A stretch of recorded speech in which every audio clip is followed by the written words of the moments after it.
കൊടും കുറ്റവാളി ഗോവിന്ദചാമി എന്ന ചാർലി തോമസ് കണ്ണൂർ സെൻട്രൽ ജയിലിൽ നിന്ന് ചാടുന്നതിന്റെ CCTV ദൃശ്യങ്ങൾ പുറത്ത്. സെൻട്രൽ ജയിലിലെ സെല്ലിൽ നിന്ന് ഇറങ്ങുന്നതും ജയിൽ കോമ്പൗണ്ടിലൂടെ നടക്കുന്നതും ദൃശ്യങ്ങളിൽ കാണാം.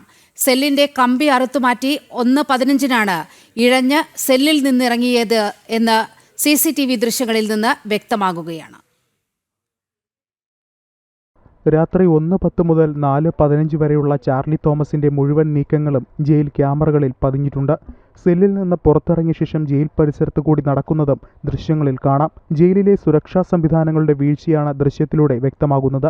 CCTV ദൃശ്യങ്ങൾ മോണിറ്റർ ചെയ്യാനുള്ള ജീവനക്കാരൻ പോലും ജയിലിൽ ഇല്ലായിരുന്നു എന്നതാണ് വിവരം. ഗോവിന്ദചാമി ജയിൽ ചാടുന്ന CCTV ദൃശ്യങ്ങളിൽ ജയിലിൽ കഴിയുന്ന ഒരു ജീവനക്കാരനെ പോലും കാണുന്നില്ല. ഇതിനിടെ ഗോവിന്ദചാമിയെ പാർപ്പിച്ച തടവറയുടെ ചിത്രവും പുറത്തുവന്നു.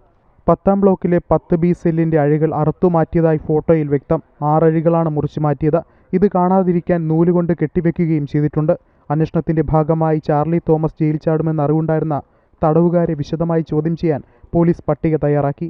സസ്പെൻഷൻ നേരിട്ട ഉദ്യോഗസ്ഥരുടേതുൾപ്പെടെ കൂടുതൽ പ്രിസൺ ഓഫീസർമാരുടെ മൊഴിയും വരും ദിവസങ്ങളിൽ രേഖപ്പെടുത്തും. ജനം, കണ്ണൂർ.